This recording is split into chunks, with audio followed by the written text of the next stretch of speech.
Hey, all you cool cats and kittens. It's Brendan here from the What Were They Thinking podcast. I just wanted to give you a little message here right off the top because we are starting up in June. We are, of course, starting Listener's Choice Month. So, and I want to apologize as well for the bit of an echo here, but this was a last minute recording thing that I'm adding on to the podcast. So, sorry. But yeah, in June we are doing Listener's Choice Month, and that's where you get to tell us what to watch and what to talk about.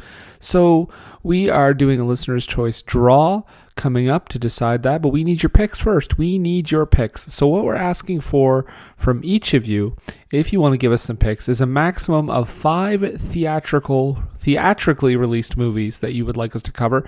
And you also have one pick that's like, a small screen shameful, a Netflix original, something that went straight to video. So give us that.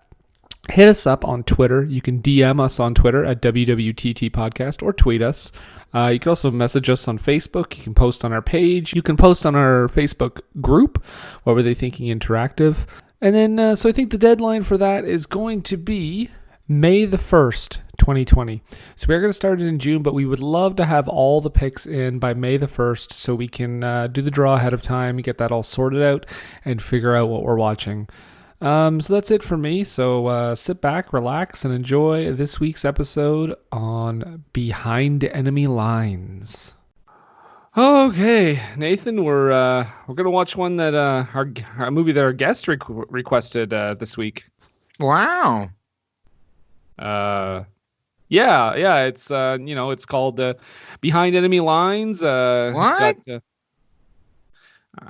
all right, that was kind of rude of you, but it's got Owen Wilson. It's got Gene Hackman, isn't it?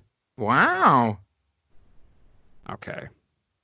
All right. So are you doing a thing here? Because like Owen Wilson's in the movie and he says "wow" a lot. Is this what you're doing right now? What? Where Okay. is this coming from? So that's not what you're doing. No. Okay, so anyway, what do you think? Do you think this is gonna be so let's get this thing going, eh? Sounds good. All right, well let's you got your notes? You all ready to go? Yep. Okay. Well, Wrote them out. okay, you're doing it again. What? Nathan, I can't do this for 90 minutes. Why? Nathan, okay. We're just gonna move forward as if everything's going according to plan, I guess. Let's go through here. Let's just see here. Yeah. Okay. Well, Yeah, exactly. So, do you know where Jason is right now? Who? All right. God damn it, Nathan! I can't take this anymore. Just start the goddamn show. Well. Okay. When I pick a movie, that's when I'm under pressure now. The question always comes back to me, what were they thinking now? Whoa, what were they thinking?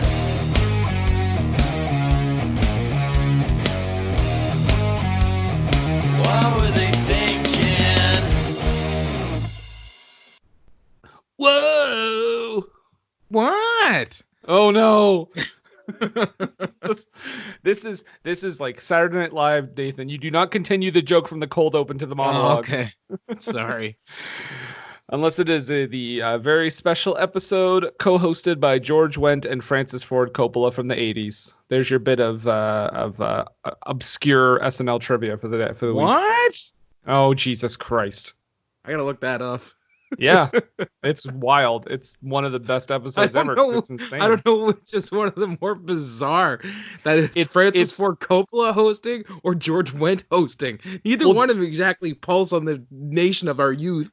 Well, George Wendt hosted a couple times in the 80s and was pretty funny, but like Francis Ford Coppola, there's a whole angle in that show where he's guest directing the show. It's one of their seasons where the ratings were down. Okay. So it's like an in-joke like, oh, we're desperate, so we hired Francis Ford Coppola to save the show, and he has like an Apocalypse Now style breakdown. It's pretty great. Okay. Well, this is a podcast. It is. And it's called What Were They Thinking? What were they thinking? Oh, no. It's going to be a long week. Where we talk about bad, questionable movies. Or in some cases, just kind of forgettable ones. Yeah. This is Spoiler. Action movie from the early 2000s. Spoiler alert. Yeah. Yeah, and we couldn't talk about this forgettable rote action movie alone. Of course we couldn't, because it was not chosen by us. Ladies and gentlemen, we have a guest making his return to this. God damn it, Nathan. I'm going to strike you through this microphone. Fucking social distancing, I swear to God. We have a guest returning to the show, making his way back for, I'm not going to count it. I think it's his 4th or 5th time back. Ladies and gentlemen, Jason MacLeod. Hi guys. Okay, so welcome. Was Francis Ford Coppola like just so bad, like comedically, that they had to call somebody in, and they thought, who can we call in to take care of Francis for us so he doesn't look like a dumb fuck, right? Who do we call? We call Wendt. We call fucking George Wendt. You get George Wendt down here right now. He will support this guy. He'll make him look good. This show's going to be one of the best. That's in my head what happened. He missed your entire explanation then, didn't he, Brendan? I think so. That George Wendt was the actual host, and they were doing a gimmick where Francis Ford Coppola was a guest director. Yeah, no, I get that. I get the bit, right? But like, did they ask him initially, Francis Ford Coppola? They just asked him to host the show, and then they realized this guy's really shitty at being funny. So we're gonna have to bring in George Wendt, and then we're gonna have to come up with this whole bit because it's the only way we're gonna have him on this show, and he's not gonna look like an idiot with his thumb up his ass because he's a dummy. That's what I thought was going through their heads. Jason is doing his best Quentin Tarantino impression. See what it is, right? Like, you gotta have this thing, you know? Brendan, I've never tasted cocaine in my life, Brendan. I assure you. It's just as long as he keeps the racial slurs to a minimum, we'll be fine. I've gotten a lot better at that. That's good. Good. Hey, baby steps, Jason. That's right. Behind enemy lines. Yeah. So, care to explain your choice? Well, the reason I picked this movie, Brendan and Nathan, and the reason I subjected you to it was in a way that it was similar to Wing Commander, which we also did previously, where this was a movie. Whoa, hold on a second. This is like Shakespeare in the Park compared to Wing Commander, man. Oh, 100% absolutely agree. There's no question. But this was a movie that I saw at a certain age. I saw this film in the theater. I think I was in probably 12th grade. This was 2001, those heady pre-9/11 days. And I went to the theater in Truro, Centennial Cinemas, with two friends of mine from high school, Ryan and Joel. And these two guys, like me, were nerds and super into history. Actually, it's funny. Ryan now is he's a full-on like doctor of history who specializes in the history of the Third Reich. So he knew what he was doing. But we all went and watched this fucking movie, and we laughed so hard the whole time, partially because the movie's ridiculous, and we were all, stuck-up teenage history nerds. So we're like, look at that. And we all thought that was really funny. Plus, there was a couple that was like, I think the only other people in the theater. There might have been one solo guy over in the corner. I wasn't really looking at him. But there was this couple, and they were pretty much, they were full-on making out through good chunks of the movie. During the last grave scene specifically, but we'll get to that. What a weird niche demographic you belong to, Jason. I know. I'm a weirdo, but ended up having a wonderful time at the movie, even though my memory of the movie was that it was a hyperkinetic, fucking ridiculous military fantasy bullshit movie. And yeah, so we're here to figure out if that actually is the case, guys, as I understand. And what they might have been thinking when they went about making this movie, like the title of your podcast would indicate. Well, thank you for doing your research. I like to read a Wikipedia article here and there. Guys, what do you think the budget was for this movie? $187 million. $12 million. $40 million. Wow. So I win that one, right? No, you went way over, so I was the closest without going over. So I'm the next. We operate on Price is Right rules. Next contestant on the Price is Right. That's Jesus Christ, Jason. Do you even watch TV, bro? It looked really nice. I thought they spent some money on this thing. I will thank Brendan for not making us play the home video hustle clock game. A little higher, no, a little lower, no, a little lower, little higher, little higher, little. Well, and in the background, I definitely have yodel, yodel, yodel. That's the cliff. Yeah, I like to mix it up. Cliffhanger game. I like to mix it up. The cliffhanger game? Yeah. Holy shit! Oh my god, amazing. we missed opportunity when we did that episode. Oh, right? Yeah, damn it. Ah, fuck. Be the first Sylvester Stallone movie based on a Price is Right game. All right, second question, guys. What do you think this made at the box office? I'm going to say it made that $40 million back, and that's it. 30 million. $92 million. You know what? On investment. I should have said at least 80 because it did warrant sequels, didn't it? Even if they were direct-to-video. Direct-to-video, I think it made double its money back. It had to have made some sort of profit. Yeah. Now, most of that was not in North America. Really? Yeah, I think about 40 million was in North America. The rest was overseas. Okay. I wonder how it did in the Balkans. I would love to see that breakdown. I should have looked that up. I think it was the number one movie 12 weekends in a row in Bosnia. Bosnia and Herzegovina and Bosnia and Herzegovina. That was for Brendan. That's an old bit. Thank you. We're having a great time. We start out this movie with some real somber music and a bunch of soldiers just putting crosses into the ground. Yep, this movie's gonna be just filled with joy. They were planting trees. I mean, they were doing some environmental work while they were there. By putting bodies in the ground? Yeah, but they were planting trees on the bodies, so there was life coming from death. Put the bodies in the ground. Put the bodies in the ground. I almost thought that that when we go from this to the next scene, as we see the giant carrier where we meet all our characters, it sounded like an instrumental of "Smack My Bitch Up." What? The character carrier? Character carrier, yes. That's what it was. The USS sounded, character carrier. It sounded like an instrumental version of "Smack My Bitch Up" was playing. Really? Because I was like, so this is we're now watching Top Dung. So many whip pans already. Well, that was the style of the time, Although you got to give them credit, that opening sequence where they get into the plane, they do the whole Top Gun thing, the music's pumping, and then they have to abort. That made me chuckle. Yeah. And it's like a message, Jason, you sent me the other day while you were watching it. They bought that camera, goddammit, they might as well use it. That's right. They had a helicopter. They must have rented a helicopter for this movie too, because they used it. I think they must have had the support of the military, because they were operating on what did look like a real aircraft carrier. And the Nimitz class aircraft carriers, you can't just get them. There's only so many of them.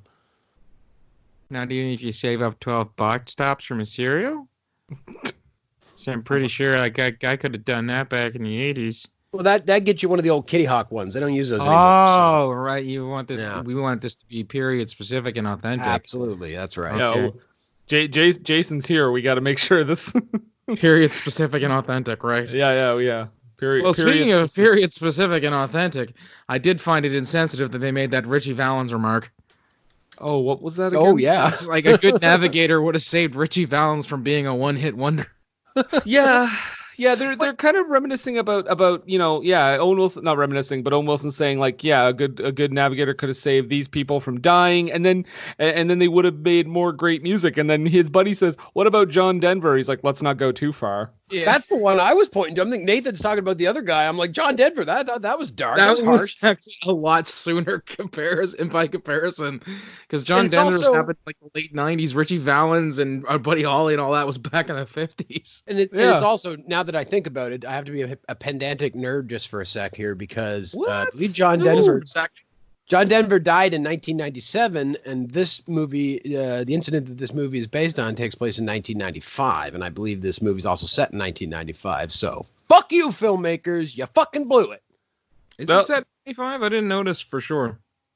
Well, I mean, I guess I assumed that it was based on the incident. I feel like I saw 1995 somewhere in the movie. It's based on it for sure. Yeah, I mean, I never saw them give a time frame for specifics. Yeah, it could be specifics. Maybe I'm just being stupid about this, but I have to keep these people, honest, or they will take advantage of you. They will take advantage of Brendan. They will take advantage of every last person who listens to this podcast. And I won't have tinfoil hat on again, doesn't he, Brendan? I'm sorry. You guys go back to your podcast. I'll shut up now. Sit in the corner, Jason. All right. Well, and after Owen Wilson is like, I don't want to be in this conflict. It's so boring, man. Wow. Yeah. They end up playing some football. Like, yes. This is actually I think was this scene and him trying to radio for help were the only scenes that stuck with me from seeing this the first time I saw it. Mm-hmm. Yeah. And they make a very timely reference to Castaway. The football gets bunted in the ocean. It feels like an ADR joke too, because it's like everyone's off camera and you just hear Wilson. Cut to next scene. We got it. Everyone's gonna love it. It's the most Top Gun scene right out of the gate. Like just the boys are fucking around. It's a very pre 9/11 military movie kind of thing, because you wouldn't see that now because that makes soldiers look shitty. But in the old days when the military were just they're just a bunch of dudes. They're just fucking around. Yeah.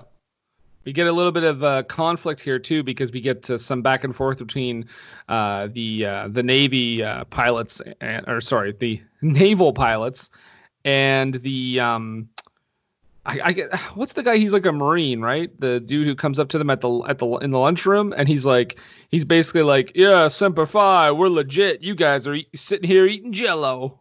Yeah, he's a Marine, Marine captain, I believe. Yes. And it's hard for me to buy Owen Wilson as this hotshot dude. It's weird to me. I don't know what it is. It's just it feels like it should work, but there's something about him that it's too loose. But when we get into it later and he's surviving the wiles of Bosnia, maybe that's a little unbelievable. But the fact that he's a map reader that tells the guy where to go, that's right in his wheelhouse, I feel. Yeah. I don't know. I don't know. He didn't feel like a rugged. He'd been doing it for what, 7 years? It felt like he was like navigating. Yeah. Somebody's got to tell the guy where to go. The guy's not going to know where to go. He could look at a map, but he's busy flying the fucking plane. Right. But Brendan's making it sound like he's like some, battle-hardened Seabee or something. He's the best goddamn map reader in the whole Air Force, my friend. Well, Navy, I guess. The whole fleet. He's the best map reader in the fleet. Better than the dude from The English Patient? Even better than that guy. Wow. That guy crashed. That's a bold statement. No, he got crashed into. Either way, he fucked up is what he did. Well, what about Davy? Yeah. From Flight of the Navigator. Would he be better than him? I've never seen Flight of the Navigator. Nor have I. Oh, Milos? Nope, that was me. Oh, okay. Got a little confused there for a second. Well, anyway, guys, as Nathan recovers from his near stroke there, Owen Wilson gets taken in to meet with Gene Hackman, his commander, who Hackman, yes, who brings him in though. What's that? Who brings him in to see him? I don't know the actor. David Keith. Oh. Who should be in a buddy cop television show with Keith David. Keith David and David Keith are Keith Davids. The Keith's Davids. And David. No, it would be like Simon and Simon. It would be Keith and David. Starring David Keith and Keith David. Pitch it. Studios are looking to shoot things right now. Wait. No, never mind. No, they're not. I still feel that would be a great, Simon and Simon-esque Hardcastle and McCormick type show. Are they both still alive? Yes. Well, make it happen. I'll just talk about it, Nathan. Just get on it. But yeah, so he goes in to talk to Gene Hackman, and it's one of those typical things where, Gene Hackman's like, oh, you don't take this seriously. You don't know nothing about serving your country, blah, blah, blah, blah, blah. Because Owen Wilson wants to be an airline pilot. Yeah, he wants to be an airline pilot. He wants to fly for celebrities. He's given his 2 weeks notice. I feel that he should do that and find the nearest rhinoplasty surgery place as quickly as possible to fix the gigantic wang on his face. Wow. Wow. Wang. Wow, my nose, it's all out of place. Wow. But he's also a character who's disillusioned with the military life, it seems to me, because he's complaining because he's saying when you're on this ship, you're at war. We're always at war. And he's like, we're not. He's like, we're not at all, because we're out there, we're flying around, we're staying outside of what's going on. We're just jerking off, basically. Someone needs to so why inform am I Owen here? Wilson's character that police action is just soft language for war. But he's not doing anything. They're literally just flying around doing patrols. Yeah, and police keeping an eye on action. things. And yeah, exactly. But it's frustrating him, because I assume he's the kind of guy that when he joined up, he thought, oh, I might get a little bit of action. I might get a little taste. And As a navigator? Yeah, absolutely. Okay. Because he's in a fighter jet. I mean, he may not be the one pulling the trigger, but he's right there for it. And flying and combat and shit has got to be, tickles your butthole, I have to imagine. Okay. Jason, go on about the butthole tickling. Well, when you're flying in a plane, and it goes up real fast, it feels like your asshole's dropping right out of your body. And sometimes that can feel pretty nice. Okay. This is also a Christmas movie. Is it a Christmas movie? Oh, Takes yes, place at it Christmas is. time. Yeah, they do. So Owen Wilson, basically, because of his little, flyboy, Top Gun-esque, cocky I attitude. want some action. Yeah, him and his buddy Stackhouse. His name is Stackhouse. I laughed at that name. Which literally is my friend Ryan's last name, Ryan Stackhouse. It's funny. That's- I don't remember that coming up and us making fun of that. We probably did, but weird. That's eh? hilarious. You honestly, you probably didn't even hear the name because they say it like 3 times. Yeah, and it's written on the side of the plane. If you catch it with his handle as well, his call sign, I believe they call it. Because, Like, after what happens, no names over the comms, damn it. yeah. Yeah, they're basically him and his co-pilot Owen Wilson and Stackhouse are forced to go on the holiday mission flight, the holiday mission, do their rounds. So they don't get to have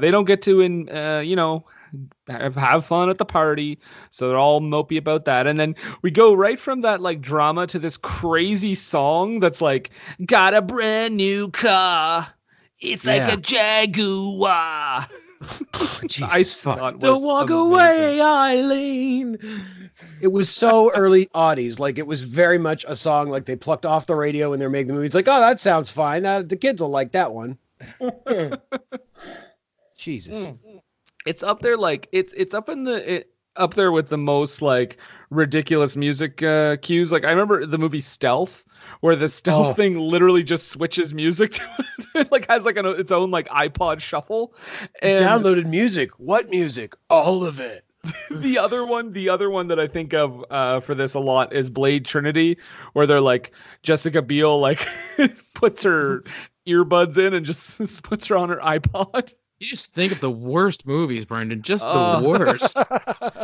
Just I love the like ridiculous music. Oh, but anyway, so they're just flying around, minding their own beeswax, and then they're With like, their "Wait." shiny new 2-megapixel camera. Yep, it's a great piece of equipment. Yeah. And then they say, "Wait a second. Oh wow, there's some activity going on over there." And his buddy's like, "We can't go over there." And he's like, "Oh, come on, it'll be fine." Because it's like a Spoiler alert, demilitarized it zone. was not fine. No, it was not fine. This is how the movie really starts to start. Because this I is believe some serious. Oh, sorry, Brendan. Go ahead. I was just gonna say I believe it's a demilitarized zone that they go into. Yes. I was just going to say that, and this point where this movie starts, this is an action movie, right? And we have some fun, we have some humor, but this is some dark shit where this movie starts, because they see evidence of a mass grave, which is what we see at the beginning of the movie, of these guys that just shot a bunch of civilians and dumped them in a hole. And that's why tracksuit sniper looks up into the sky and is like, well, whoa. I He's guess we not gotta deal with that. tracksuit sniper. That's Nico Bellic from Grand Theft Auto 4. Thank you very much. So that's what he did before he came to Liberty City. I knew he was in the military. As soon as I saw that dude, I was like, oh my god, it's Nico from GTA 4. Oh God, I wonder if they were inspired by this fucking movie.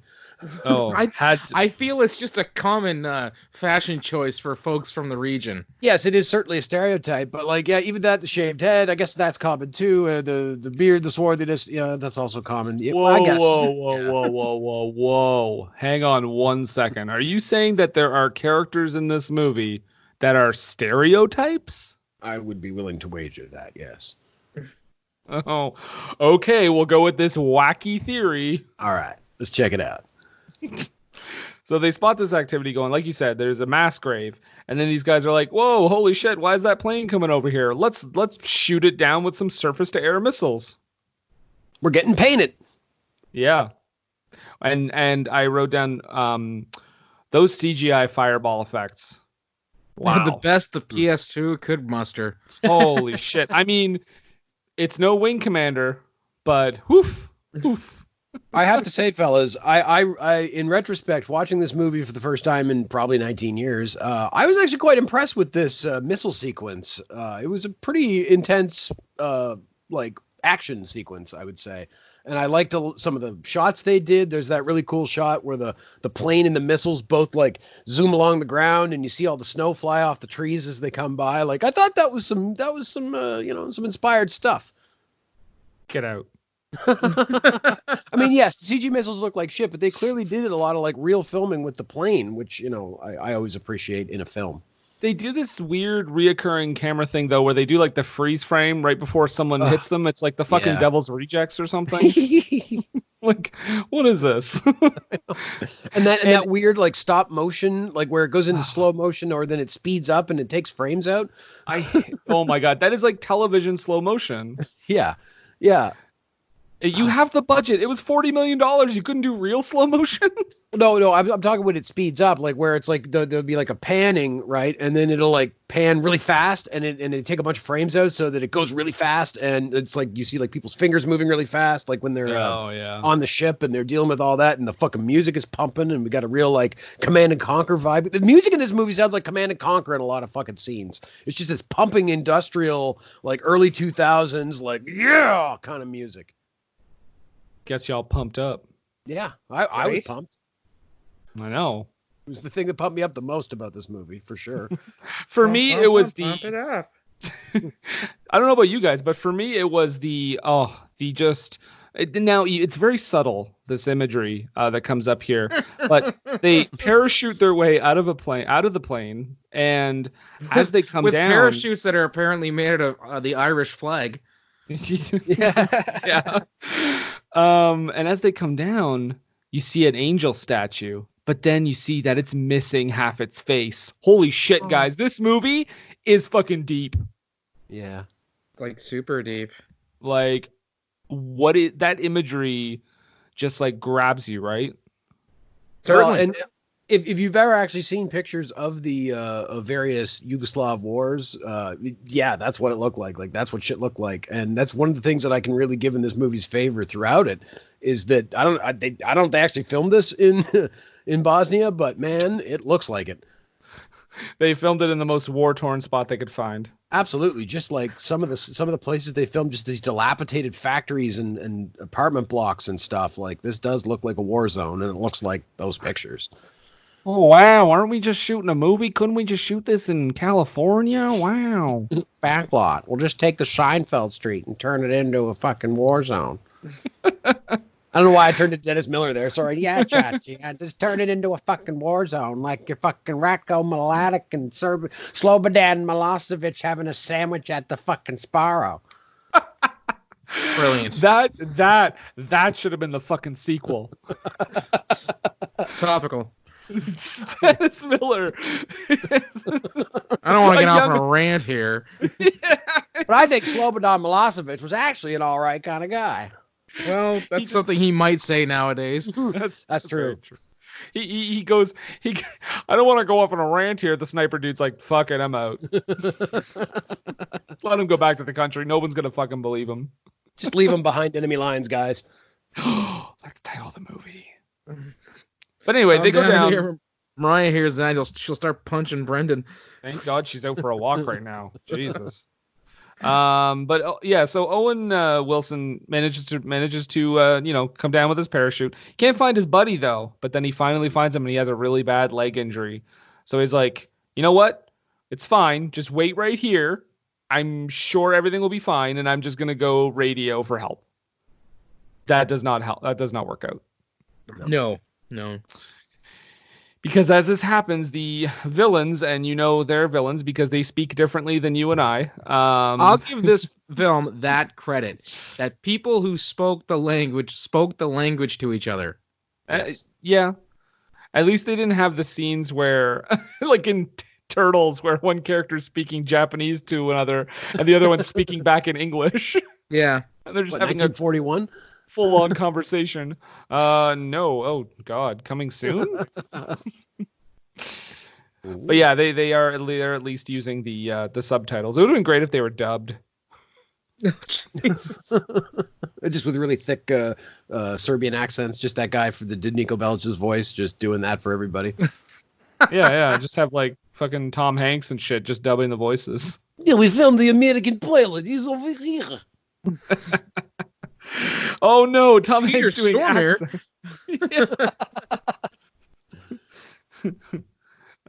So yeah, as he's kind of trying to reach higher ground, he looks back and the villains have caught up with his buddy Stackhouse, and they kind of surround him, and you're like, holy shit, is this military gonna like straight up murder him?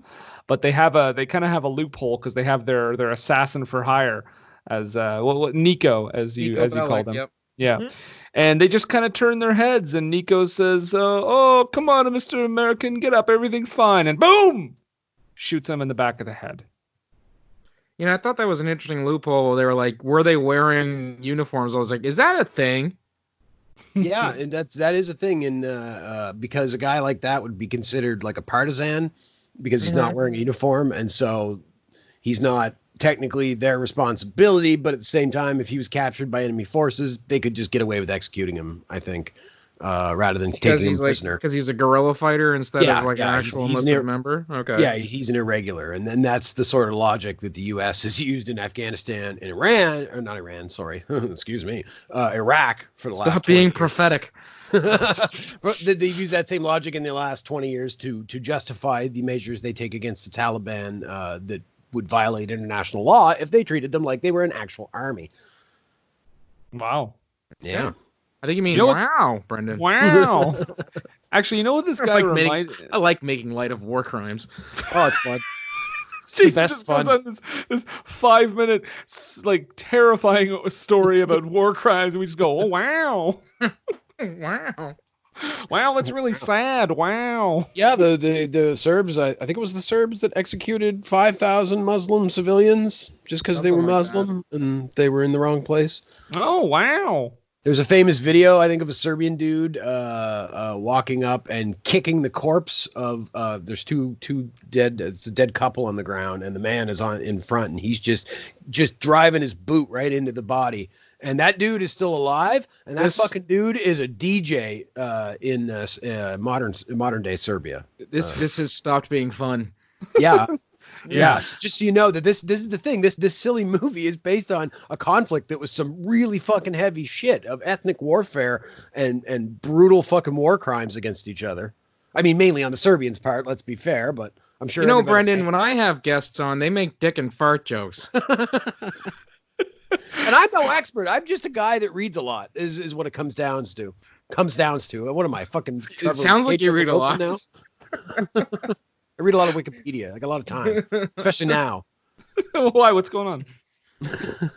Oh, we'll talk about it after. Okay. Yeah, keep me up to speed. I haven't read Google in a couple months, so give me a rundown later. Will do. So where the fuck are we in this movie? So yeah, he gave me. So I was gonna say the assassin dude gave me vibes of like Clive Owen's character in The Bourne Identity. Like he's kind of this guy that they sort of kind of hired to take out Jason Bourne, but not officially. So it kind of reminded me of that a little bit. I actually think that dude is I don't know the name of the actor, but I thought he was pretty good. I thought he was pretty like sinister and you know, intimidating. He couldn't shoot for shit unless somebody was a foot in front of him. Yeah, which is weird considering he's mostly known for, you know, being a sniper throughout the movie. A sniper. There are at least 15, 20 times where he shoots at Owen Wilson and completely misses. Well, see, my theory is that Owen Wilson, being a navigator, is very well versed in how to run. And so he just knows where to go and how to avoid bullets. Yeah, that's right. I thought you were going to say it was like a Joker Batman situation where he's like, I can't really kill him, but I have no adversary. Dance is over. Yeah, they were really starting the series off, and so what was going to happen is that the sniper Nico was going to fucking chase him throughout all the movies, throughout many conflicts. Just different real conflicts in It's the like he world. shows up in So Mosul, Iraq. he he didn't shows read up the in last script of Afghanistan. the last page of the script that was given to him. Then, eh? Nope. Yeah. I'm assuming I make it out of this. Great. they didn't give that. They never gave it to him. Actually, they just did it all in editing and dubbed him. Oh. And we go back to the ship where we meet. We see Gene Hackman, but he's talking to also the bad guy from Fast and the Furious 5. Oh, is he? Oh, Yeah. Yep. Okay. The commander he was the Black Beret guy. Yeah, he was the South American drug lord that they ripped off the vault from in Isn't Fast his 5. name like Joaquin Alameda or something like that? I don't know. I just recognized him from Fast 5. He's the Spanish dude, right? Yes. Okay, yeah, I think that's who it is. Yeah, because that guy's like basically telling like Gene Hackman, yeah, you're not going out to save him. This is if you go out there, it's going to start a conflict, and we don't want that. So nope, just gonna let him die or find a point to outside of the demilitarized zone for you to rescue him, which is incredibly far from where Owen Wilson is right now.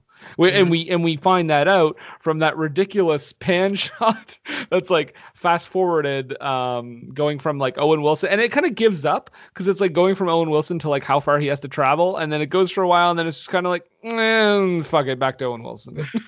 They get shot down, and back to Owen Wilson. The assassin finds him, and Owen Wilson was like, "Damn." Because it happened at a damn. Dad joke secured. You got it. You did it. But he misses him. He keeps missing. There's It's more. hard to hit stuff that's on the run, though. I mean, he's sliding down that thing. Apparently, hydroelectric dam's not made of the most sturdiest stuff in Bosnia. I mean, let's just be honest. There's more missed spots here than a Jeff Hardy match. There you go. Oh, bazoo! Wrestling reference secured. Zing, zing, zing. And then I just wrote at this point I have the note, the camera work in this movie is ADD level to the extreme. Which was the style at the time. Yeah, although I remember around the time reading a review of this movie, I don't remember who wrote it, but I remember him specifically saying it's like the guy that made this movie decided, like, hey, what would a Dreamcast game look like on screen? And here it is. That's probably not too far off. And Jason, I'm going to assume this next scene is where that couple in the theater really started going at it, is when Owen Wilson manages to hide in one of those open graves full of bodies. That was the scene. Jesus. That's where they were really going to town, just as he's like submerging himself in mud and bodies and horridness. They're just the guy's pretty much fingering this poor girl in the theater. I don't know. I mean, I don't want to make it sound like she wasn't enjoying it. I'm sure she was. I don't want to make it sound like it's a thing or anything, but they were going to town. I thought you meant that was what Owen Wilson was doing. Like, good Lord, Jason. I don't think it's that kind of movie. This is a movie set in Serbia. Yeah, it's not a Serbian film. It's just a movie that happens in Serbia. Oh, I thought this was the sequel. I thought it was pretty tame up until that point. It's like, here we go. Now the good shit. The new porn. Okay, let's move on. I wrote down so at this point we go back to the ship for a bit, the character carrier, and Gene Hackman. Blatant product placement for Northrop Grumman. What? They're a defense contractor. Yeah, they're running the satellite. They're a real company. Yeah, they are. Yeah. So Gene Hackman is watching because all they can see is like Owen Wilson not moving on the ground, so they assume he's possibly dead. Yeah. And Gene Hackman keeps saying like, why is he not moving? What's going on? Why is he not there? He's like that guy that watches a movie with you and like asks you questions that you don't know the answers to because you're also watching it for the first fucking time. I don't know, sir. I'm seeing the same thing you're seeing right now. Yeah. Give that hard look. I don't know. Let's find out together. Also, I don't know that they're actually looking at Owen Wilson because when it zoomed in, and I'm no what do you call a person, a navigator like Owen Wilson, but it looked like it zoomed in on Italy and not so much on Serbia. But then again, what do I know? Well, yeah, it's the same. They're basically right on top of each other. Yeah, they're just following some guy in Italy who's just taking a nap.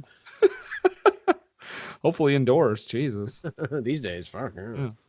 But they lose the signal eventually. And Gene Hackman kind of confides in oh my God, I want to say his name right. No, David Keith. David Keith. He's explaining why he treated Owen Wilson the way he did. And I'm like, why is he explaining anything to David Keith?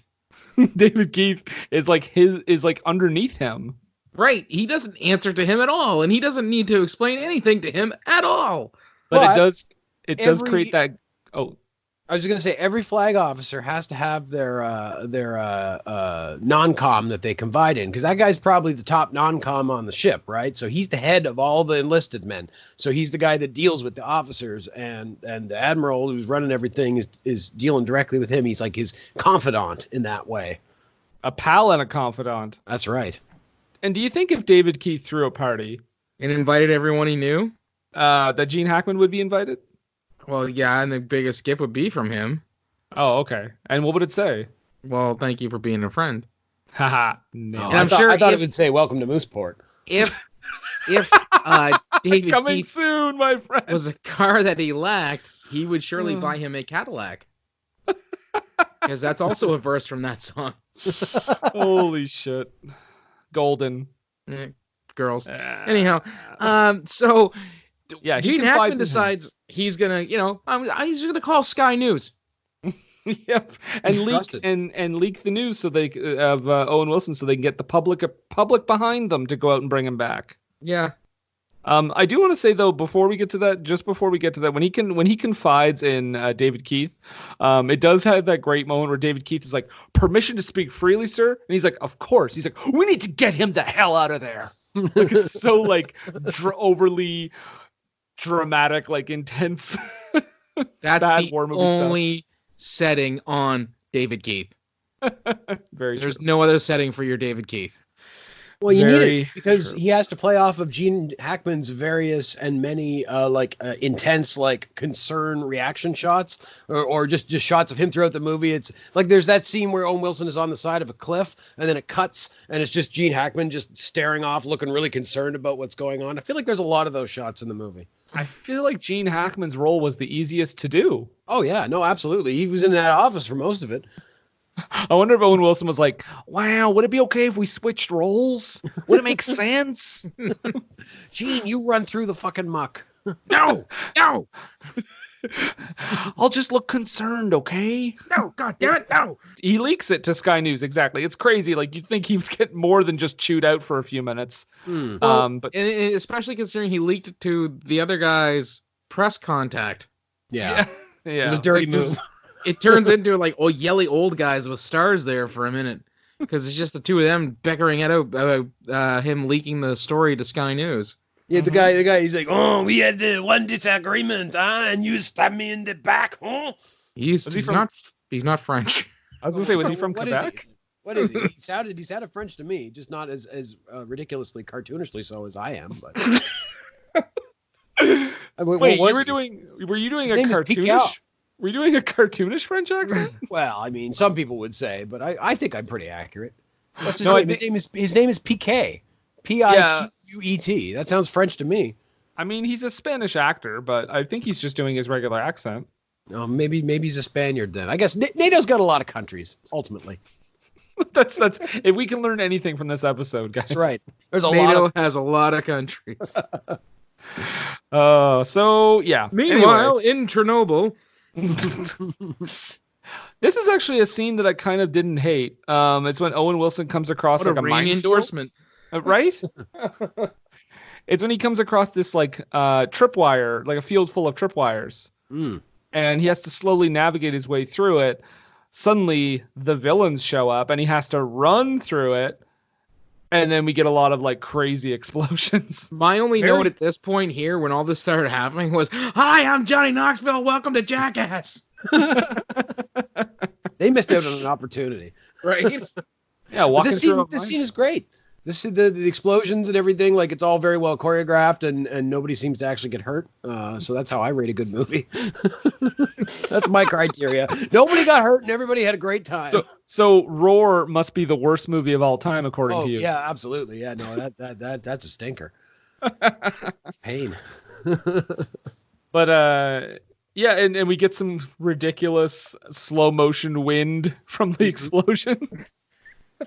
Reminiscent of Swordfish. Oh, Swordfish. Nathan, Also a how have we 2001 not release. how have we not talked about Swordfish yet? Like, you mean like in a glowing and loving way? Because that movie's perfect. Uh-huh. It's got Travolta. It's got Hugh Jackman. It's got Halle Berry's boobs. Yeah. Oh, I'm aware of all of that. I still have lots to say. Okay. But yeah, but like that bouncing Betty scene in that movie, it kind of reminded me. I mean, it didn't have the actually surprisingly it was much more subtle in this movie, where it was just that slow motion of the concussion hitting the guy and his body starting to bend and fly away before the everything actually hit him. It was really cool. Yeah. Great Foley work. Yeah. Thanks.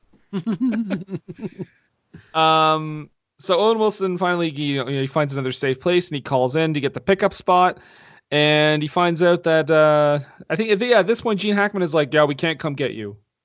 Yeah, because the drug lord from Fast and the Furious 5 is like, Hackman, you're off the case. Basically, yeah. Turn in your badge and your gun. The commission is up my ass about this thing.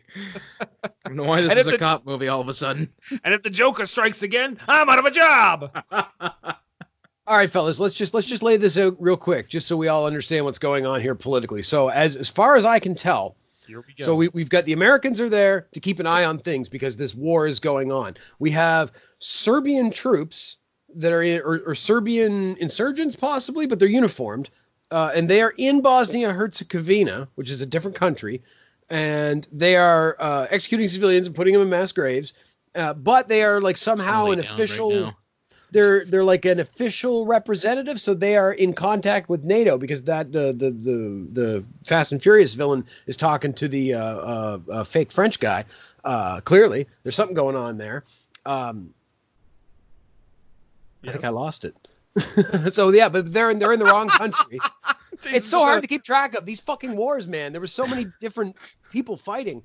From my understanding, the uniformed people who are trying to get to Owen Wilson because he took pictures of the mass grave, they would be implicated and would therefore be responsible for war crimes. Yes. Now, at the time, their superior or they're basically saying, no, there's nothing going on here, and they are the ones that, yeah, you're right, they're in contact with the drug lord from Fast and Furious 5. So they're trying to help prevent themselves being brought up on war crime charges and thus escalating the war to where other countries feel they need to get involved because, civilian casualties are being had and not in a, crossfire kind of way, but in a execute cleansing kind of way. Mm-hmm. So that's what's going on, and that's like we said. That's why I asked earlier that whole thing about him being a non-uniform officer. That's a thing. Yes.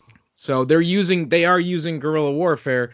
And then we also have as a means to their ends. We also have the insurgents, the Muslim insurgents, which are, I believe, natives of the area of Bosnia and Herzegovina that he ends up hooking up with later. You just like saying Herzegovina, don't you? I do. I really do. Okay. But that's the thing. So now my next question is, remember Commando? Can you tell me the political never forget situation? Commando. Can you tell me the political situation in Commando? Arnold Schwarzenegger's trying to get his daughter back? Exactly. That's all you need to know, and that's why that movie's fucking great. But they have to have an entire geopolitical fucking context to understand what's going on, which in what is essentially, a pretty brain dead action movie. Yeah. Oh. You guys make good points, but let's not skip over the fact that we're about to meet Bosnian Elvis, as Nathan said. Oh my God, is that not the best thing ever? I was so happy. When you messaged me about Bosnian Elvis, I was like, I was just disappointed that he was only in like 2 shots. Yes. But Owen Wilson basically he finds this like truck, a bunch of dudes just driving a truck, so he hops on, shares a Coke because Coca-Cola brings everyone together. God, the most blatant product placement ever. No, it was not the most blatant product placement. Northrop Grumman was the most blatant product placement in this movie. I mean, Coca-Cola was pretty blatant. I love product placement in a movie when it's to people that have no like legal interest in that company. Like Northrop Grumman, like you or me, we can't go to Northrop Grumman and buy anything. We can't buy missile systems or fucking fighter jets. Even if we have the money, they're not going to sell them to us. Not with that attitude. No, I suppose not. No, but I if guess they I'm just want to a open a pessimist. plant in your neighborhood, you want to have a positive opinion of them. I guess so. Yes. If we want to come to your neighborhood and suck the local economy dry, you better be ready for us, buddy. We also get this great trope because he meets one of the locals who As is really opposed to a foreign local. He's no, another it's just- foreigner. It's like there's a Chinese guy hanging out there. No, it's one of the great tropes though in these like action like war movies where one of the locals is like super into American culture. Yeah. Right. And he's just like, oh yeah, Ice Cube. I like Ice Cube. You could just call me that. Ooh, Coca-Cola. Yeah, America #1. And that seems like a I stuck think up what you thing. mean is maybe- USA A-OK. Exactly. and that may seem like a stuck up thing for American movies, but the fact is American culture is so strong, widespread, and powerful that is literally something that you would, I imagine, see in other parts of the world. You know, you run into people just like, yeah, I love blue jeans and records. Yes. But isn't it funny that like there's other characters in the truck obviously, but outside of him, I think every other Bosnian character in this movie is a villain, and the only Bosnian character that ends up being like any sort of ally is one that's like imbibed with American culture. Yes. He's the one person that this guy can relate to. Because he Funny loves enough- freedom. We like Ice Cube. We get each other. All right, Donald. Let's. But it's funny because it happens in another Owen Wilson movie too. There's like a movie. Oh fuck, I forget what it's called. But they're trying to get out of the country. He's trying to get his family out of the country It's, because there's like No a Escape. conflict going on. Yes. In No Escape, there's I another love that character movie. that's like, ooh, hot dogs, pizza, baseball, America. Doesn't love hot dogs and pizza. But I mean, come on, it's the same trope. It's the guy who's like the only good guy foreign character is like just basically American. Well, yeah. I think it's ridiculous. If they love hot dogs and pizza, that's how you know you can trust them, because only filthy and degenerate animals don't like hot dogs and I pizza. don't know. I think it's pretty racist, honestly. The only character that's not white that they have to make him like super American to identify with him. I found the more racist thing. It's like, oh, of course the black dude is a Marine and all the white guys are the pilots. It's like, oh, the ground pounder has to be a black guy, but the pilots are all, pure Snow White Aryan treasures. Alien treasures. This has how I taken a describe it. turn, okay? Well, Send all your comments and inquiries to For Screen and Country. sure, we'll take them. But I'm just saying, it just looks a bit shady to me, but what do I know?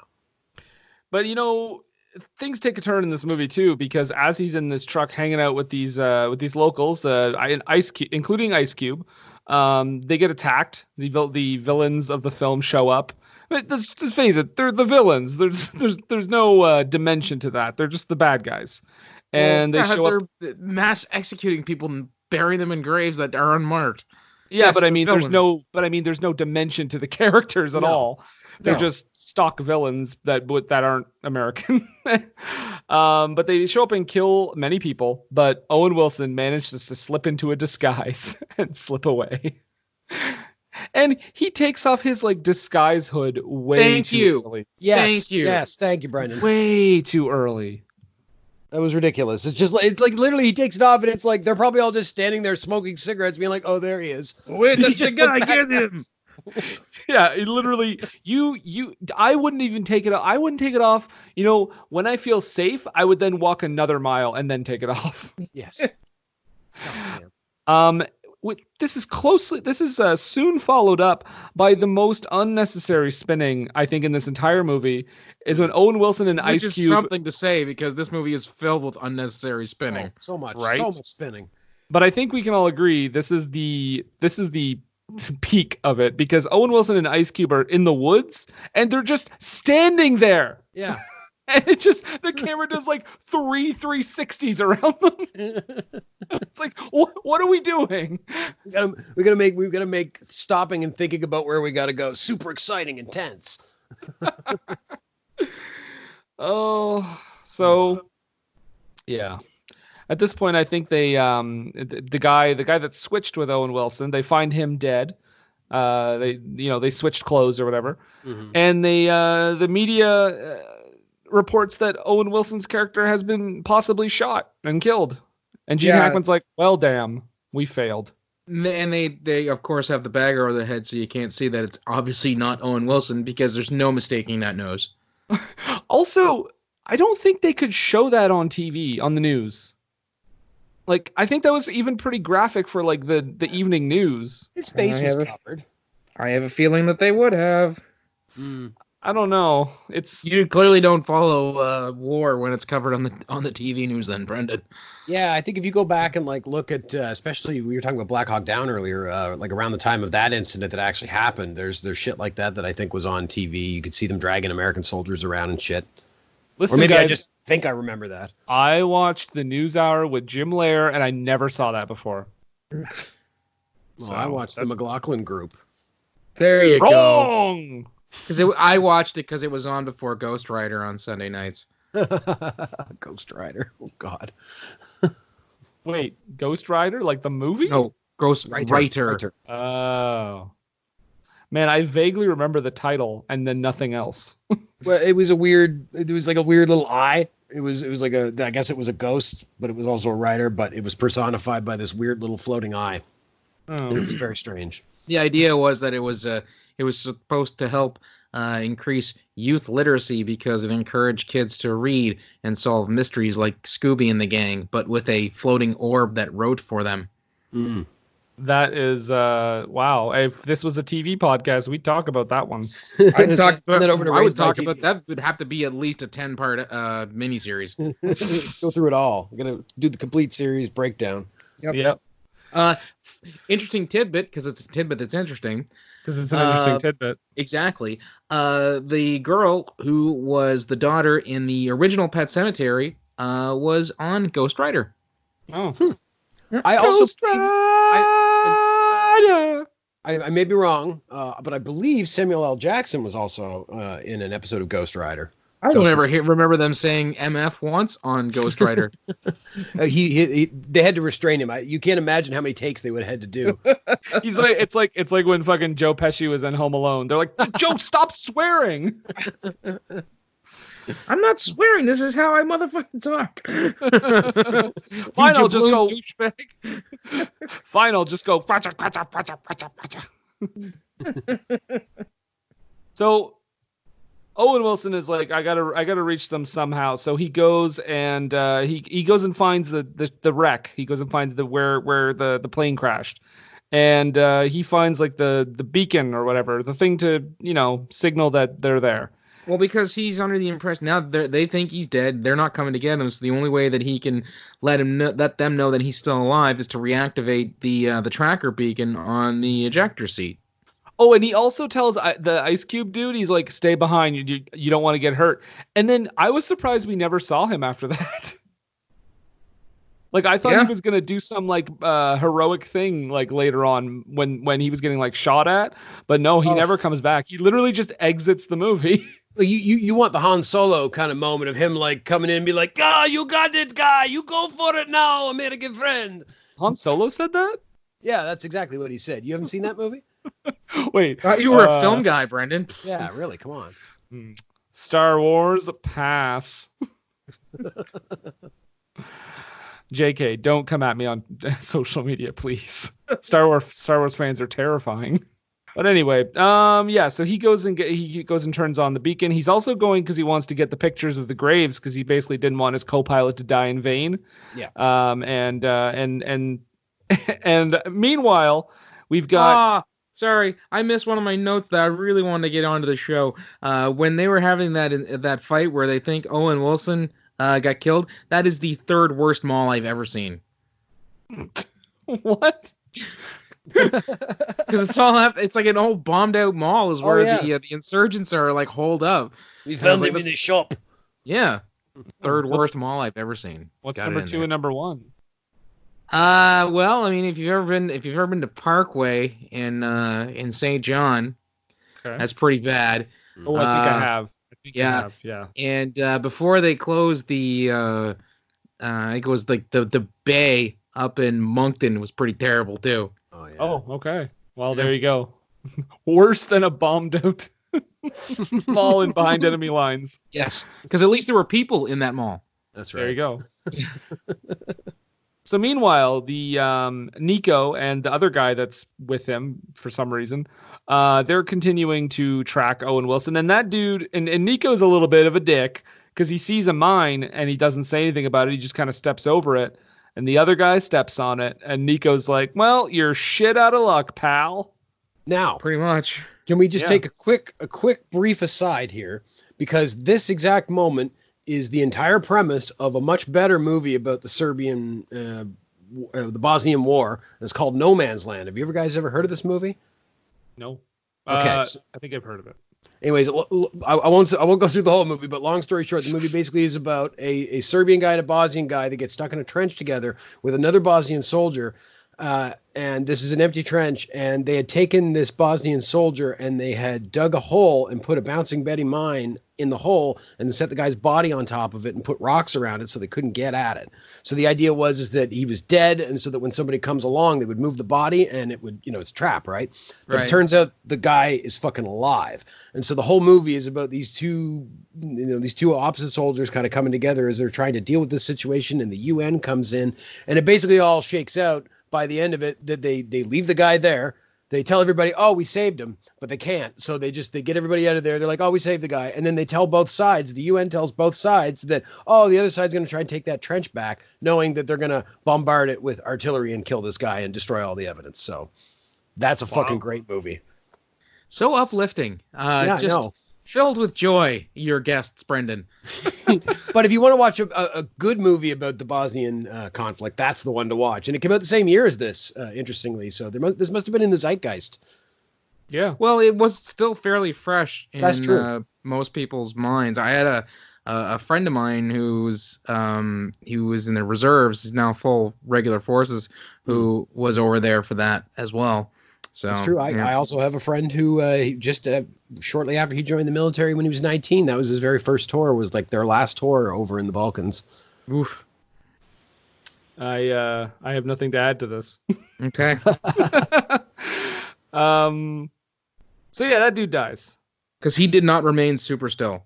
No. Like, He did at not. all. No. No, he Also, apparently had never played Minesweeper. Or he just decided, you know what, I'm fucked. So let's just rather than stand here and die of starvation and eventually blow up when I collapse, I'll just do it now. Yep. But back on the character carrier, Gene Hackman sees that homing beacon turn on, and he's like, "Damn it, let's go! I don't care what the fuck my admiral says." By the way, this PG-13 movie gets 2 F-bombs. Yeah, because we forgot to mention it, but yeah, the line where he goes, "Our man is down behind enemy lines, and now what the fuck is the problem?" Yeah, and then Owen Wilson at one point when he starts screaming, he goes, "Fuck!" But it may be because of the lack of nudity. Yeah. Well, I think yes.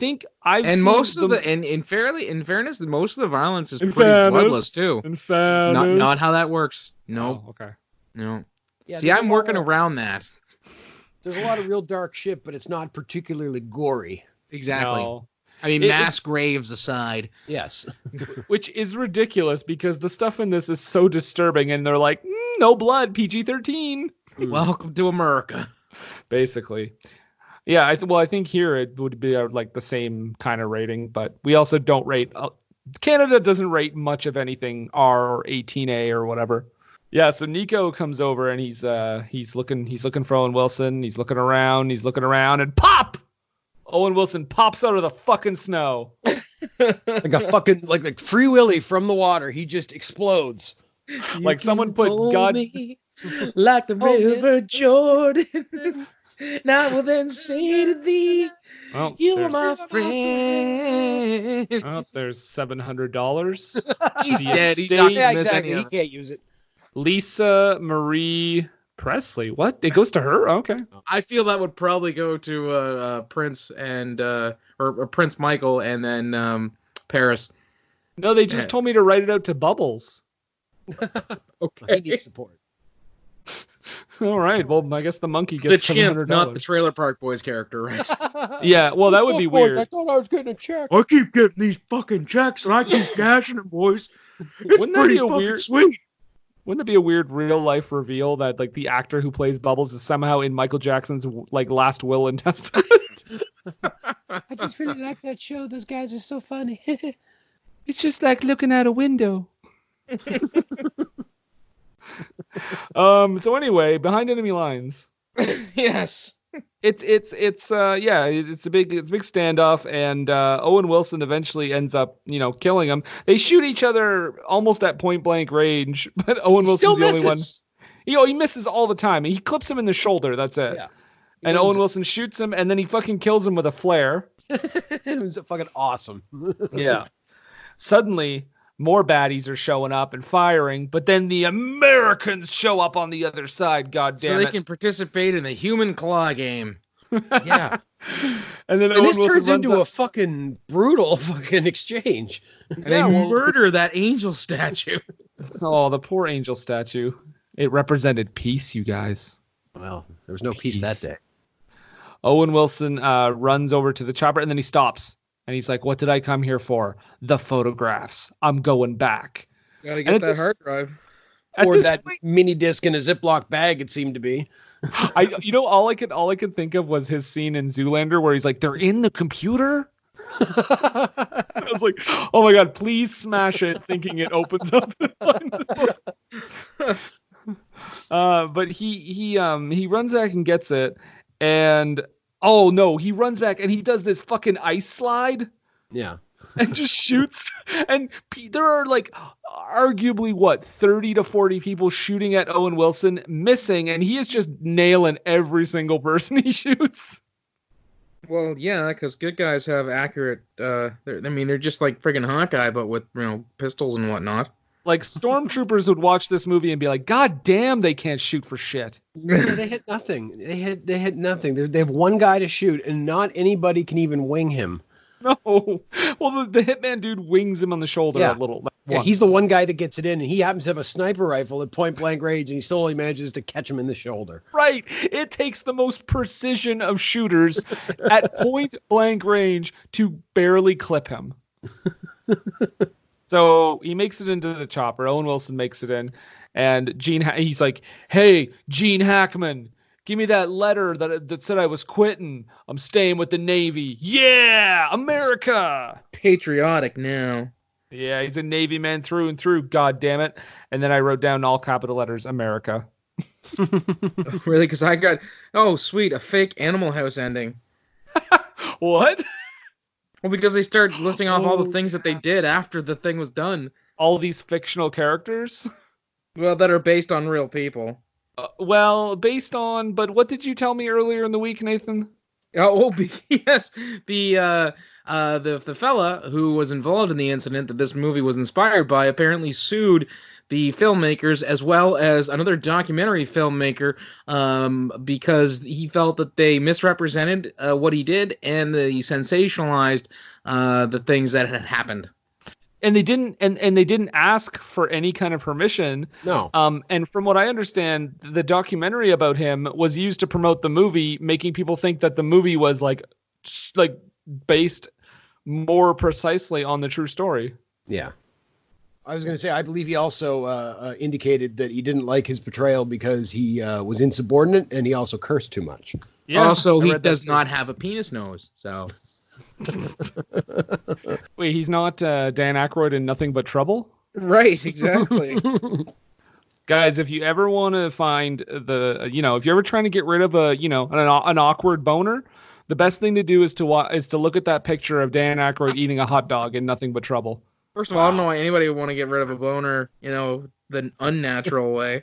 Well, I'm just saying, if you have it and you're in an awkward spot, just whip out your phone and look at that picture. Pornhub is giving away their premium stuff for free during this whole thing, too. So, there's there's no need to watch Dan Aykroyd. No, okay, well, guys, I gotta go. Sort of public service campaign. Whip out your phone. No credit card required. It's amazing.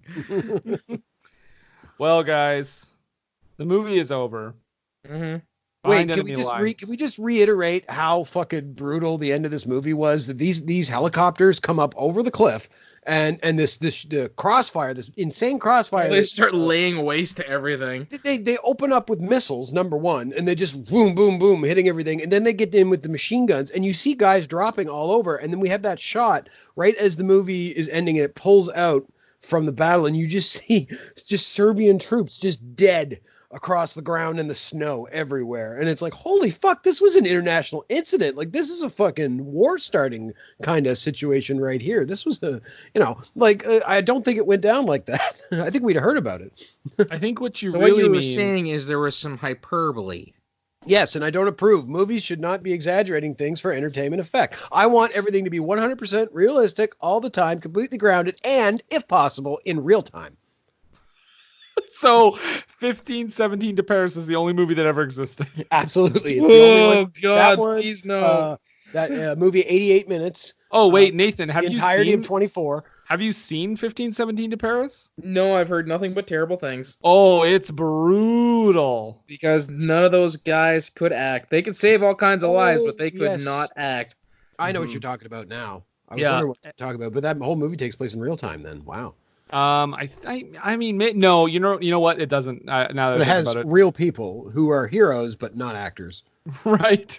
Heroes but not actors. That should have been the title of the movie. All right. Well, anyway, now that we've come to the end of the movie, Jason, I'm gonna ask you first. Would you recommend this cinematic masterpiece? Fuck no. But I will say that in the 19 years since I've watched it, this is a better movie than I remember it being. It's still not anywhere near a good movie, but it's got some cool action sequences and a few moments that have some nice framing. So you know what? It's not the worst way to spend 2 hours. I mean, as we've established on a previous podcast, that's pretty much The English Patient or that remake of Dr. Zhivago. But, I mean, and like I say, if you want to watch a movie about the Bosnian War, watch fucking No Man's Land. But, there's worse ways, I guess, you could spend a couple hours. Okay. Nathan? Nah, watch Black Hawk Down instead. Yeah, that's fucking great. Yeah, this movie, this movie is ridiculous and just kind of a big nothing. There are moments that I think that's its biggest transgression is that it's so kind of forgettable. Yeah, It does nothing unique. There are definitely moments in this that are funny because of how over the top and early 2000s action / war movie that they are. But it's not worth anything. Don't watch this. Give me Basic any day. I'll watch Basic and get my Holy mind twisted shit. around. There's a deep cut. I love that another- movie. That's a there's- fucking there- great movie. But you know what? There's another coming soon, probably. That movie is ape shit. Yep. But anyway, yeah. So we're gonna take a brief break, and we'll be right back. What were they thinking? What Were They Thinking is brought to you by HostGator.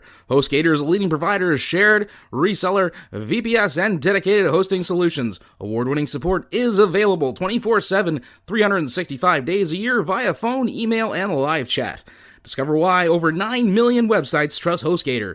Use the coupon code SCHLOCK for 25% off your first purchase. That's SCHLOCK, SCHLOCK, for 25% off your first purchase.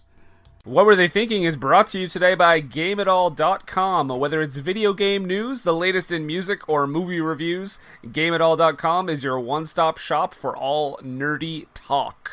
What were they thinking? And we're back. Yes, we are back. I like that feeling. I like that tone. Oh, Just get relaxed. Just get relaxed. Just maybe let your butthole hang loose. Just drop them right out right now. Right out. Nathan, would you care to join us in a little butthole loosening? I know, because that's a little too spicy for NPR. You're right. I NPR at apologize. night. Oh, after dark. NPR After Dark. I'm Terry Gross, and tonight I'm anything but. Okay, I'm getting a little too hard for NPR. Jason, Nathan, Jason. It's time for the low haiku. Oh, yeah, baby, yeah. The low haiku actually originated on an episode that Jason was on, so this is a very special occasion. So is that Pearl Harbor? Unfortunately, it was Pearl Harbor. Unfortunate because that's the episode where we decided to start Japanese poetry. But yes, the low haiku is 17 beautiful syllables that represent the movie we just kind of described and talked about. So Jason, would you like to begin? Do you have a low haiku for us? I do have a little haiku, and I put my heart into this, so I hope you guys appreciate it. Okay. Tracksuit sniper stalks. Too pretty to die today. Save me, Gene Hackman. Very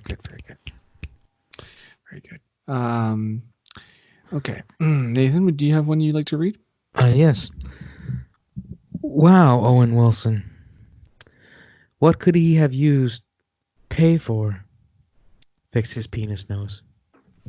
Very good. Thank you, Gauss.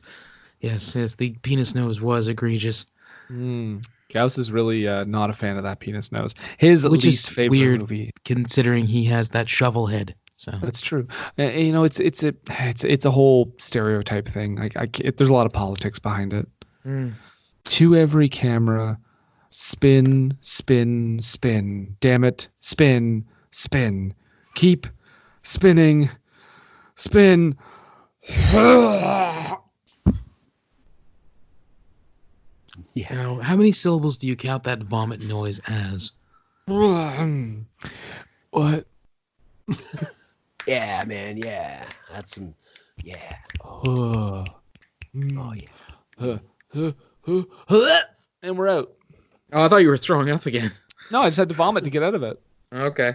Now I'm good. I'm good as gold. That's how I end all scenes I'm in. That's the easiest way. We don't have a way out of the scene. Quick, someone throw up in the hefty bag. And curtain. That's how all the great adaptations of Hamlet end. Oh, Of yeah. course. Anyone I've seen. Yeah, Laurence Olivier, you fucking hack. Okay. Well, Nathan. Talked about behind enemy lines, but what do we always say? Well, we always say, Don't take a word for it.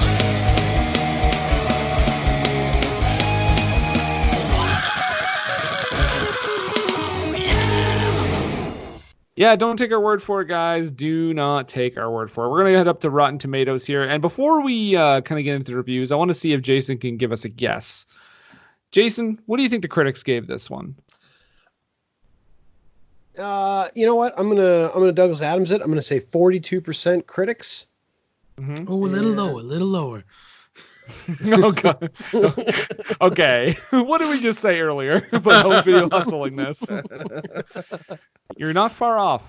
37%. In a row. Do I get to guess? Do I get to guess the audience? please Yeah, what do you do. think the audience gave? 76.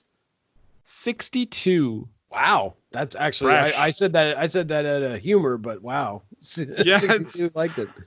Fresh on Rotten Tomatoes according to the audience. But let's talk about the critics because, like I said, only 37% like this movie. The first one is from Jeff Strickler of the Minneapolis Star-Tribune. He says the filmmakers do their best to distract us, but eventually it becomes hard to ignore that behind enemy lines is one long chase sequence. Judith Egerton from the Courier Journal in Louisville, Kentucky, writes, "That's just one of many reasons why I'm reluctant to call Behind Enemy Lines entertainment. Propaganda MTV style might be closer to the truth." 2 out of 4. Boom. Rex Reed of the Observer said, "The only thing certain about Behind Enemy Lines is that Mr. Wilson is in it for the chance to work with Mr. Hackman, and Mr. Hackman is in it for the money." Ugh. He would just use Mr. for every actor. What a Absolutely. fucking pompous ass hat. This is a pretty wordy review, so bear with me here. Richard Roper says, "A piece of junk." Yep. Nice. That's his shit sandwich. Jeffrey Westhoff from the Northwest Herald in Crystal Lake, Illinois, writes, "Behind enemy lines crosses into the ugly side of patriotism." 2 out of 4. Well, Nell Minow of Common Sense Media says, action movie with intense peril and devastation. Fresh. Glowing review. Edward Johnson Ott of Nouveau Newsweekly says, John Moore delivers exactly the movie you would expect from a director of a Sega ad. Maybe that's where I heard that. That's Gene Lowerson of the San Diego Metropolitan writes, "There isn't a single surprise, but there's a lot of hokey and mostly too loud music, along with tired visuals. Parachuting over snow cloud angel statues is one, and stuff blowing up." Harry Guerin of RTE in Ireland says, "It plays more like a recruitment video for the US military than any serious examination of conflict." Oh, you better be careful, Jason. There is an Irish person around this podcast who might get, what else all this talk about Mother Irish Superior, accents? no! Oh, but Jesus and Begorra, I certainly Get don't over think here, the Fed- young man, get over here. I am here, I'm coming. Oh, who was it that did the accent? Step forward right now. It was me, sir. I'm sorry. I didn't mean to offend. Sir! Sir! Oh no, I'm. Get back here! Are you a non-com? I didn't mean Sergeant. Is it Sergeant? Mother Superior! Oh, ma'am. I'm so sorry. The level of disrespect. Oh, okay. Listen, I'm going to be back, and I'm going to be back in 10 minutes, and if Jason is still here, there's going to be hell to pay. Oh, I certainly wouldn't want that.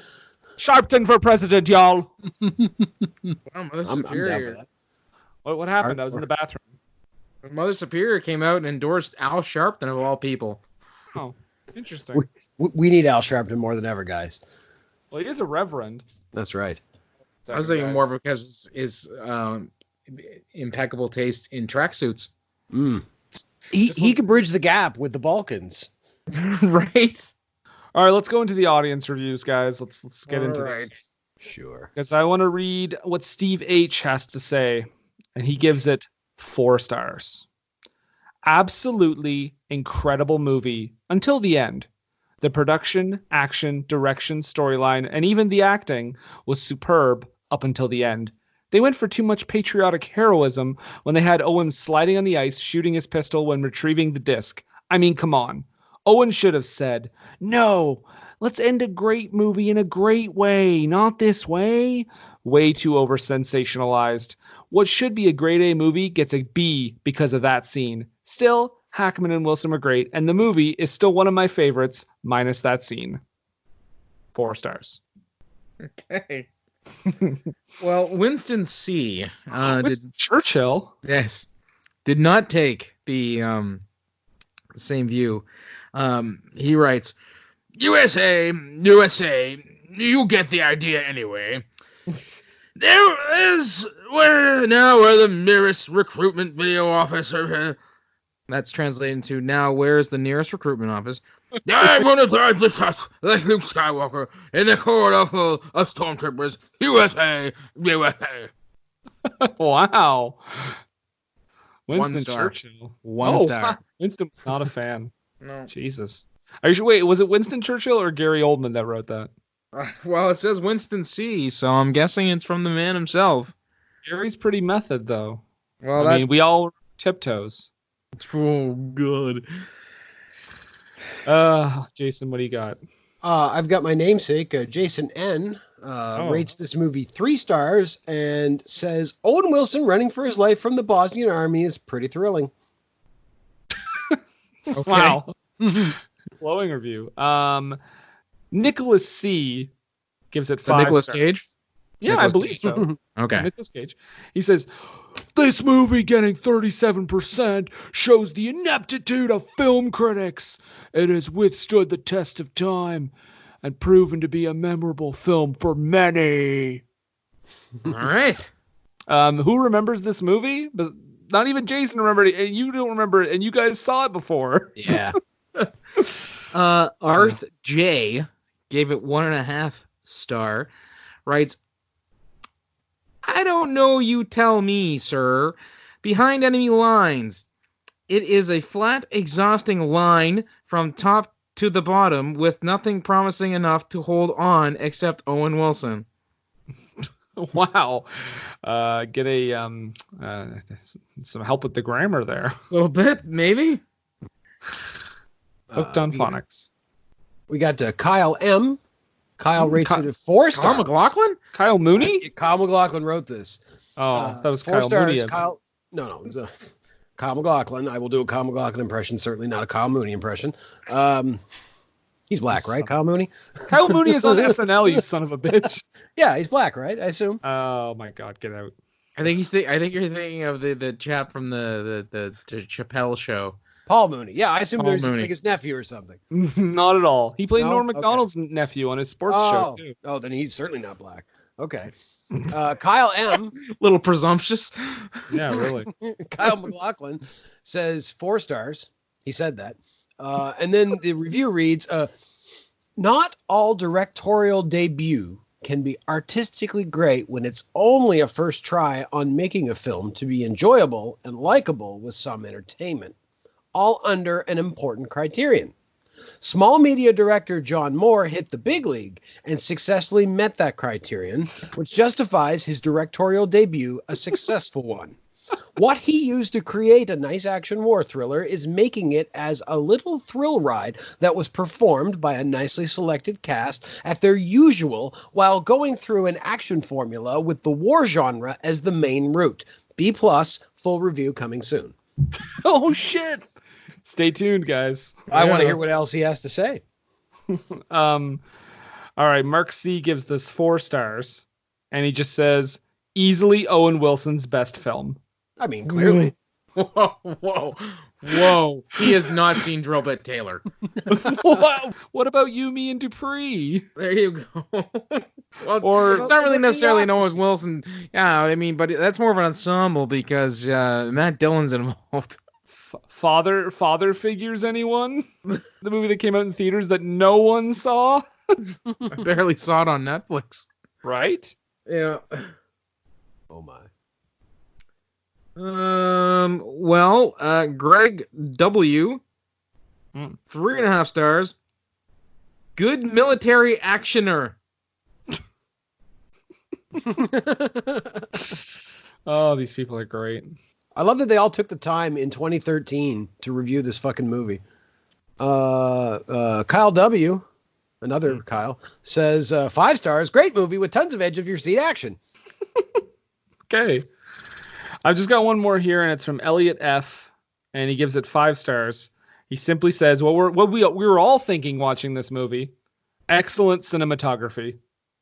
Yes. With all those whip pans. Yeah. And that's his full review, 5 stars. All right. Well, that about sums it up. Yeah. Yep. So, why don't you, Nathan, why don't you give us a little hintsky, now that we've covered this movie, give us a little hintsky as to what's coming next week. Ryan Reynolds is a superhero? There you go, guys. There's your little hintsky. Jason, thank you for joining Brandon. us.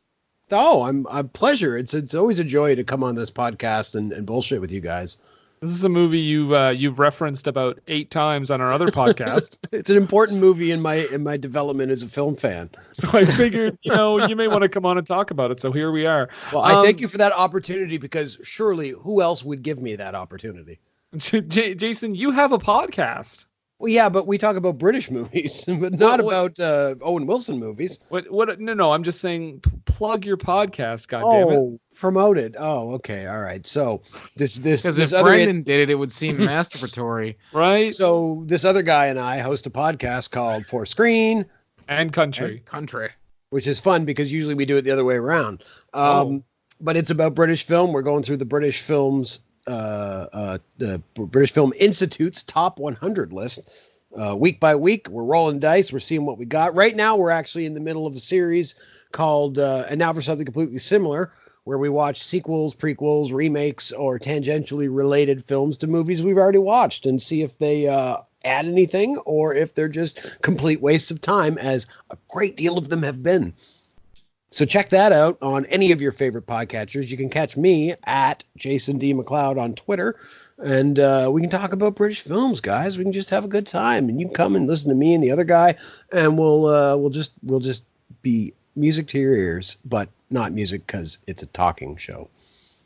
Jason, you did a pretty good job with that plug, except you forgot to say you can also follow on Twitter at BFI_pod. And you can also find For Screen and Country on all the podcatchers. Podbean, Apple Podcasts, Spotify, Stitcher, all that good stuff. Yeah, and that's why I have you around, because I'm in it for me, all right?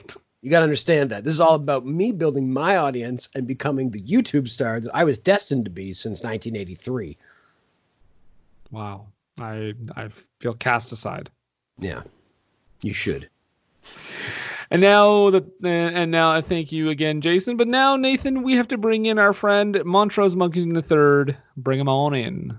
Hello, it's good friend Montrose Monkington III here. Jason, it's excellent to talk to you again. It's so good to hear from you, Montrose. It's been a while. Right. It's been a while. I like to do that every now and then. It's excellent that you enjoy the films of my people. And by that, I mean the British folk. I am something of an Anglophile. Are you on some sort of list because of that? Well, I never tell. Oh, do you have to keep at least 500 yards away from any sort of dictionary selling store?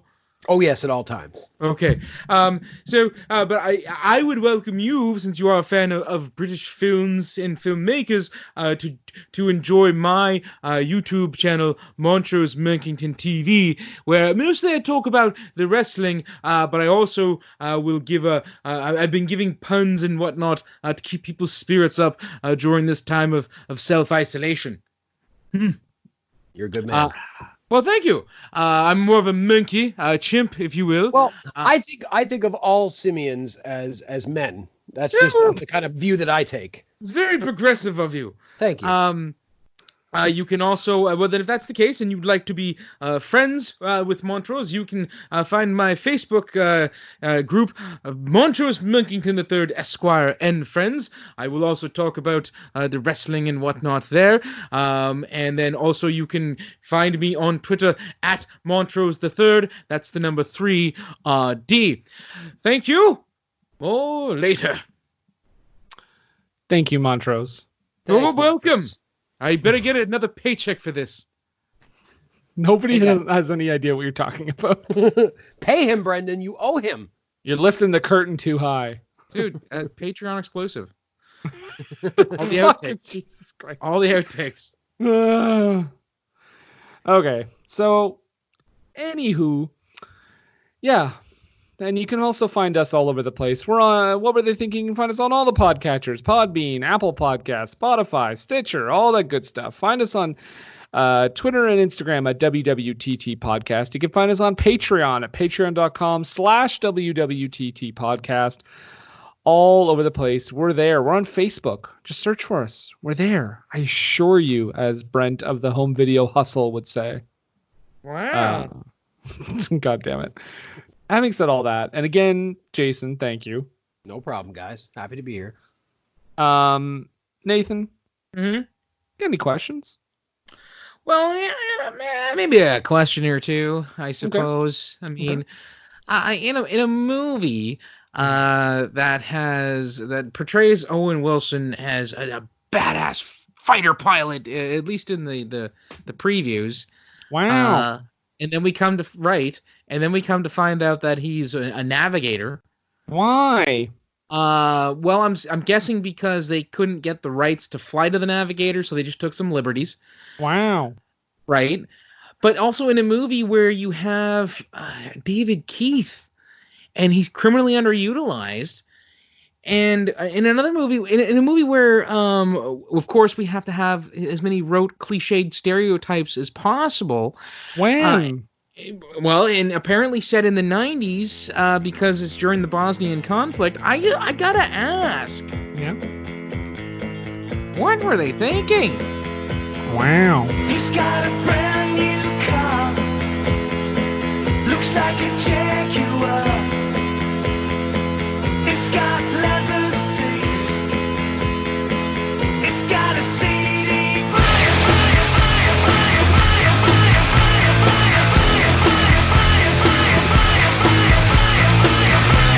But I don't wanna talk about it anymore.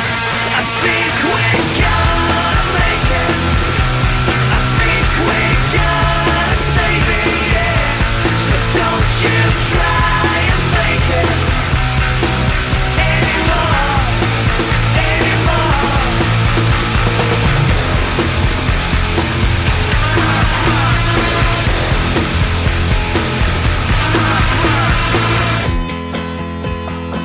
We'll start over again. Grow ourselves new skin. Get a house in Devon. Drink cider from a It's late, it's time, let's check our cue, baby. Pair it with a couple brews, baby. We love good movies. We love the bad ones too. So we watch them all and pass their lessons on to you. Oh yeah.